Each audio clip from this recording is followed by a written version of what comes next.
บ้านพี่น้องเลยเลิกเที่ยงไปเอาน้ำเนี่ย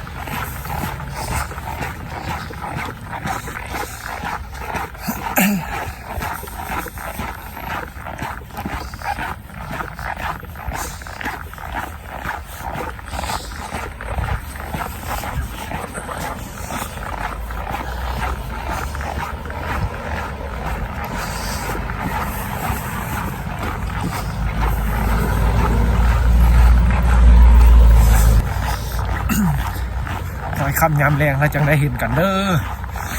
กำลังสิย่างกลับเฮือนพี่น้อยออกจากโรงเรียนมา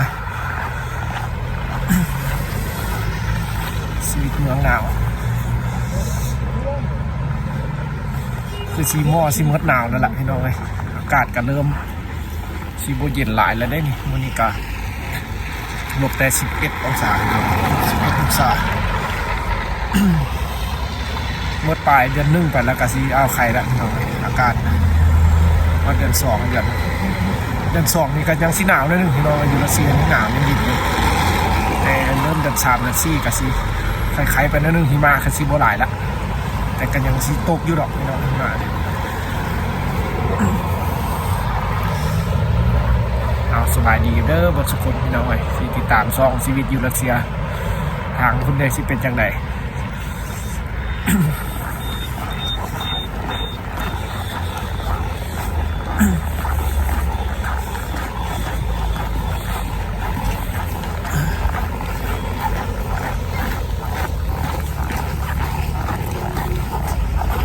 ฟ้ามาเถื่อน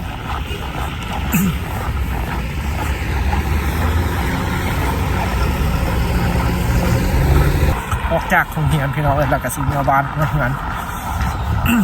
ค่ำมืดแล้วจังได้เห็นกันพี่น้องเลยในละมืดเอาขอบใจพี่น้องที่ยังติดตามให้กำลังใจชีวิตอยู่รัสเซียพี่น้องเลยสำหรับคนลาวที่มาอาศัยอยู่พี่น้องเลยแล้วก็สำหรับเมืองนี้พี่น้องเลยที่เขาเฮ็ดคลิปให้พี่น้องเบิ่งการใช้ชีวิตอยู่รัสเซียกับชีวิตกับแต่ละมื้อแต่ละวันสิแหละพี่น้องวันเสาร์วันอาทิตย์หรือว่าวันมื้อพักเฮียนเขาจึงสิได้ไปเลาะตลาดไปซื้อเครื่องซื้อของก็สิได้ถ่ายคลิปให้พี่น้องเบิ่งเพื่อผู้ที่อยู่บ้านเพื่อคนอยากเห็นเนาะชีวิตอยู่รัสเซียเป็นจังไงคนเมืองหนาวพี่น้องเลยหิมะกันยังขาวรัสเซียพี่น้องเอ้ยหิมะยังตกเด้อยังหนาวพี่น้องเลย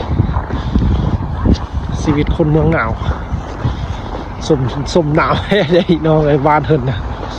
บางมื้อก็อากาศดีบางมื้อก็หนาวปะปนกันไปพี่น้องเลยมื้อใดอากาศดีก็สิ-6 -7 องศาพี่น้องเลยมื้อใดหนาวก็สิระดับนี้ก็ธรรมดา10 ปลายองศาพี่น้องเอ้ยสำหรับบ้านเฮินเด้อวิวบรรยากาศการใช้ถนนรถรางบ้านเฮินก็สิเป็นจังซี่แหละพี่น้องบ้านเฮินนั่นดิรถรางรถวีโก้รถอย่างจะบ่หลายนี่พี่น้องดิคือจังซี่แหละ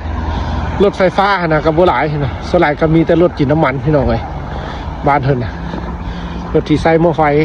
การทำว่าบ่หลายปานใดก็มีอยู่แต่กับบ่หลายพี่น้องเอ้ย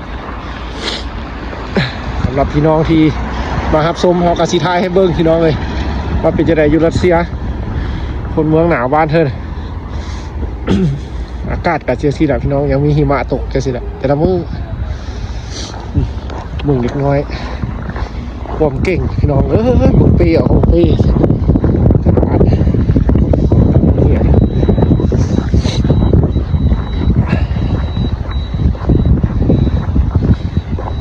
ขัดมือใดมีลมแล้วก็หนาวหลายได้พี่น้องเลยมือใดบ่มีลมแล้วก็อากาศก็ธรรมดาเบิ่งเล็กน้อยบ้านพระเจ้าพี่น้อง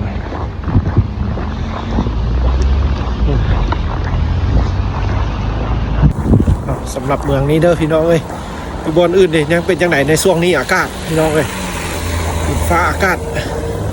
อยู่ที่เอื้อยเพิ่นคนไทยที่ไปใช้ชีวิตอยู่ต่างแดนคือกันพี่น้องเลยเพิ่นกับเมืองวางเมืองกันหนาวเอาสำหรับมื้อนี้เด้อพี่น้องเอ้ยสำหรับพี่น้องคนลาว สำหรับทางบ้านนี่พี่น้องเอ้ยอากาศเป็นจังไหนเนาะอยู่บ้านเฮาเมืองลาวก็คิดฮอดบ้านขนาดพี่น้องเอ้ยจะกลับบ้านแล้วพี่น้องบ้านอยู่ดนแห้งละ สมควรละพี่น้องสมควรอยากกลับอยากเมืองเงินเมืองซานเลยคิดฮอดบ้านหลายละพี่น้องเลยสำหรับมาอยู่รัสเซียนี่ เอา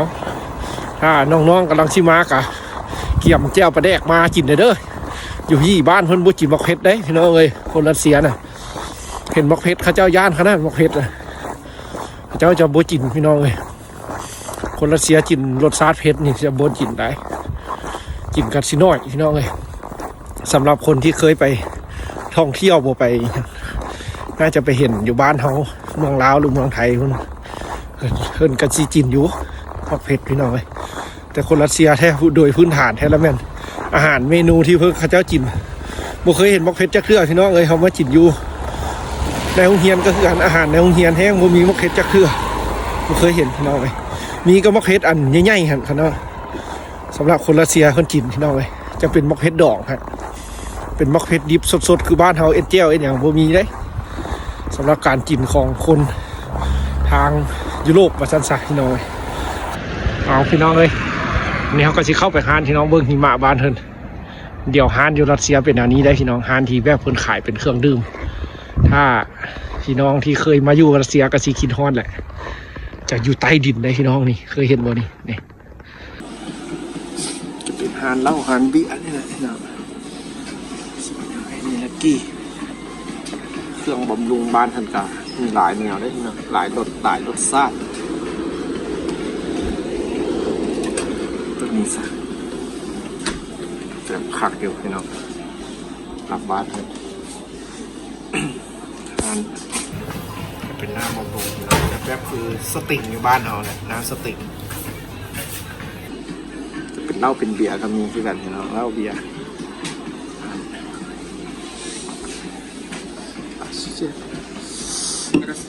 กัต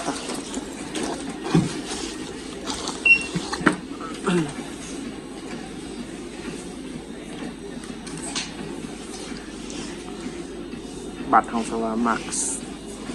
ติดบ่ได้ต้องได้ใส่รหัส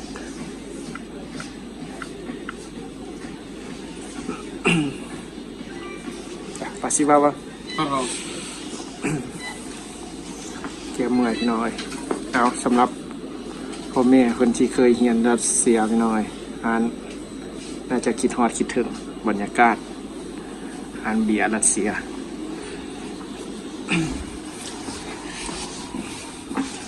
ห้านบ้านเพิ่นจะอยู่ใต้ดินได้พี่น้องสำหรับห้านขายเบียร์ได้สำหรับห้านขายเบียร์นี่ใต้ดินเราจะได้ลงมาอันนี้คือว่าอีกอย่างที่พวกเคยเห็นดอกพี่น้องเลยสำหรับอยู่บ้านเพิ่นห้านเบียร์เพื่อพ่อลุงแม่ป้าเพิ่นที่เคยมาเฮียนอยู่รัสเซียสมัยโซเวียตเพื่อเพิ่นคิดฮอดห้านเบียร์พี่น้องเลยคือว่าสมัยนั้นสิเป็นแบบนี้บ่หรือว่าสมัยนี้แล้วแม่นจะแบบอยู่ใต้ดินพี่น้องเขาจะเอ็ดแบบอยู่ใต้ดินห้านเบียร์สลายจะเป็นแบบนี้สำหรับห้านอยู่รัสเซียกับแบบนั้นพี่น้องเลยเขาก็ยักแบบมาแวะทายเบิ่งแล้วก็ซื้อเอาน้ำแต่ถ้าเขามาซื้อเครื่องดื่มอยู่ห้านแบบนี้นี่จะโบราคาโบแพงพี่น้องเลยอันที่เขาซื้อเมื่อกี้นี้ก็ถ้าเป็นเงินบ้านเขากาซีประมาณ 12,000 เพราะว่าทึกอยู่49รูเบิลพี่น้องประมาณ 12,000 เครื่องดื่มเป็นแบบน้ำพลังงานแบบสปอนเซอร์สติงคือบ้านเขาเนี่ยพี่น้อยเอากระยักมาถ่ายเบิ้งนี่ก็อยู่ห้านบริไก่แปลเงินเขานี่แหละ